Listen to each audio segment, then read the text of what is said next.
Hi everybody, James Conway here with Pocahontas County Conservation. Today we're going to be talking about owls of Iowa. We actually have 9 different species of owls in Iowa, and if you look at them, they all have different things that are unique about each individual one, and we'll get into that in a little bit. But what are owls? Now, owls are silent birds of prey. One reason that they're silent birds of prey is their feathers on their wings are very soft. Unlike some other birds that have more coarse, thicker feathers, owl feathers are very soft, and the ends of them are actually fringed and comb-like. And you can see that here. The reason that those combs are there is that's going to deaden that sound when that owl's flying through the air and the wind is rushing over it. Instead of making like a whipping sound or anything, it's going to dampen that sound and deaden it so that the owl almost flies silently. That's one adaptation that makes them a great predator. Now, if you look at some other adaptations of owls, if you see their disc-like face, that's going to act like a satellite dish, and it's going to capture sounds and bring it into their ears. Now, one thing you might notice is a couple of these owls have what looks to be ears, and some others don't have them. Now, if you see this owl here, this is a great horned owl, and it actually has ear tufts, or plumicorns.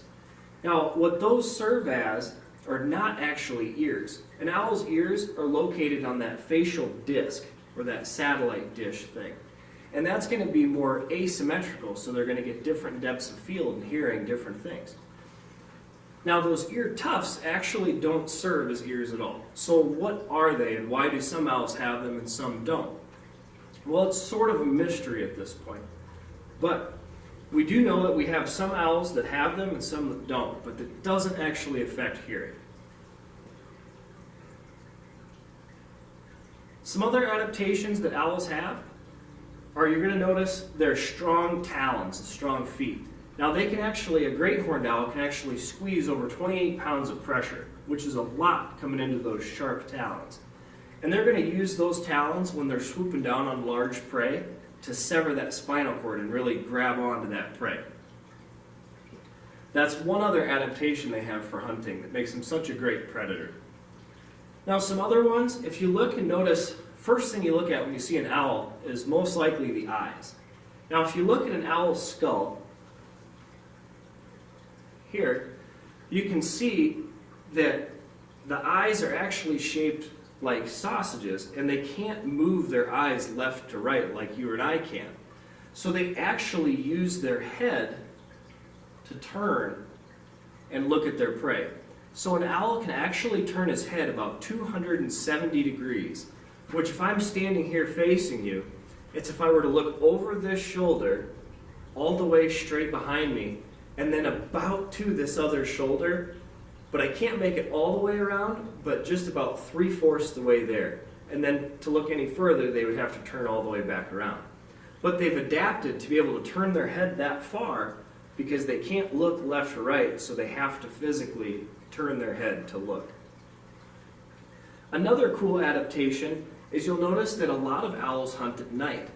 And the reason they have that sausage-like shaped eye is so that they have great night vision. Now, owls can see in the dark a lot better than you or I.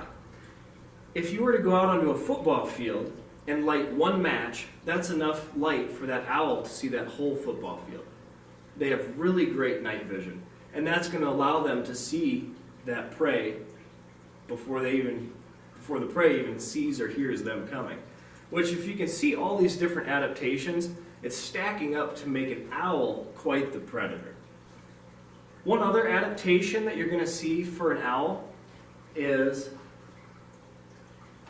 their hooked beak. Now, what this beak is going to do is it's going to make tearing meat and other things pretty simple. It's going to act almost like a pair of shears if they're eating something too big to swallow. But one thing that's unique about owls is most of the time they prefer to swallow their prey whole. So if a great horned owl was going to catch a mouse or something, it's going to try and swallow that whole. Now, one thing that's kind of interesting about how owls eat is once they swallow that whole, they're going to make what's called a pellet inside their body.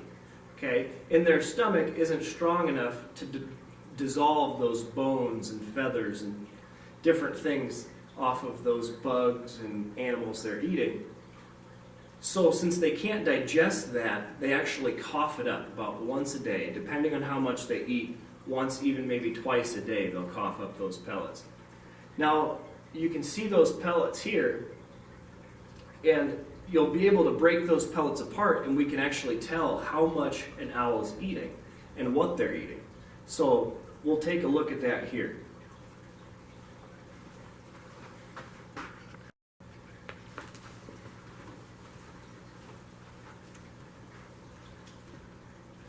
All right, so if we look at those pellets, we can tell exactly what an owl eats.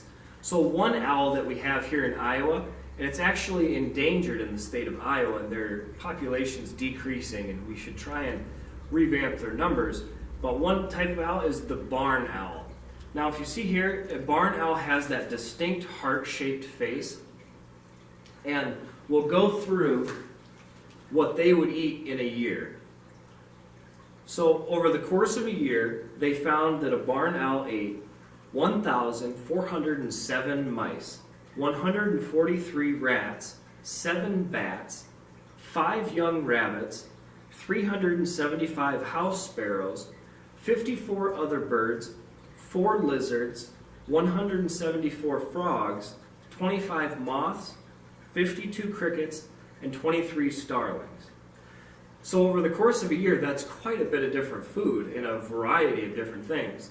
Now, the reason we can tell what they ate over that year is because of those pellets. If you break them apart, you can actually see every individual thing that it's eating, which is pretty cool.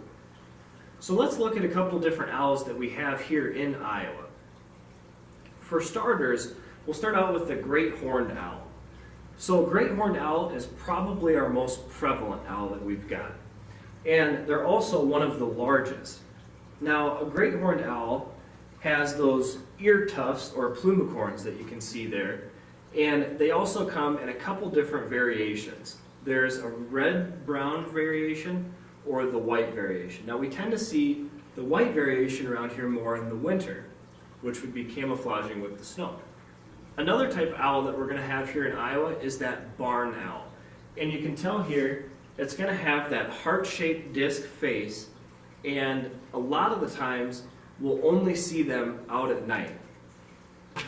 And when they fly, they're going to actually fly almost like a moth. And if you hear their sound, it sounds kind of like a shrill shriek.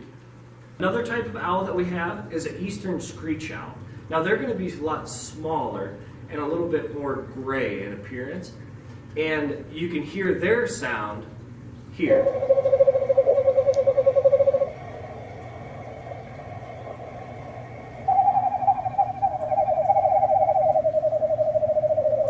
Another owl that we're going to have here in Iowa is a short-eared owl. Now, this owl, it actually can be seen sometimes during the day and more at dawn and dusk. Now, these owls like to hunt over grassy fields, and we don't see as many of them in Iowa now just because of habitat loss and some other reasons. Another type of owl that we have here in Iowa is going to be a long-eared owl, like this guy here. Now, these guys like to nest in dense conifer patches next to prairies.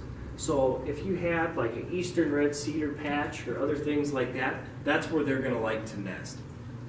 Our largest North American owl is going to be this guy, who's a snowy owl. Now, they aren't year-round visitors here, but they actually like to come and visit here during our winters, which would be like their warm season. Most of the time, they're spent up in the Arctic. Now, you can tell this guy has got some real thick, feathery feet, and they have a little bit thicker feathers for them being out in the Arctic, and it helps them withstand those really cold temperatures. One of our smallest owls that we have here in Iowa is going to be the burrowing owl. Now, they like to utilize old badger dens and other animal dens for their home. Now they can actually withstand a lot more carbon monoxide than any other animal would because they're living underground most of the time, and they'll actually move things to the front of their den or to the opening of their den that will attract bugs and beetles and things, because that's what they're going to like to spend a lot of their time eating. Now our smallest owl is going to be a saw-it owl. Now they actually get their name because they sound like you're trying to sharpen a saw on a whetstone. They're common native visitors, and they like to nest in cedars and other conifer stands, also along the prairies. Another type of owl that we have is the barred owl. He can be seen here. Now you'll notice that his coloration actually looks like bars. And that's one reason that he gets called the barred owl. Now you'll see that his eye coloration is also a little bit different from the other ones. He doesn't have yellow eyes. Now that is mostly because he's going to generally hunt only at night, and he's completely nocturnal. Now he has one of the most distinguishable sounds for an owl, and it sounds like, "Who cooks for you? Who cooks for you all?" And I'll try and play that here.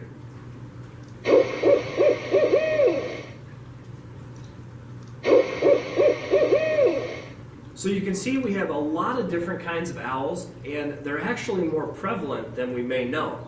But a lot of the times we don't see them because they're out in the dark or late at night or right before the sun goes down. But one thing to do while you're out and about is listen. And a lot of the times you could hear some of these different owl calls, and hopefully after today we might be able to distinguish a few of them. Thank you and have a great day.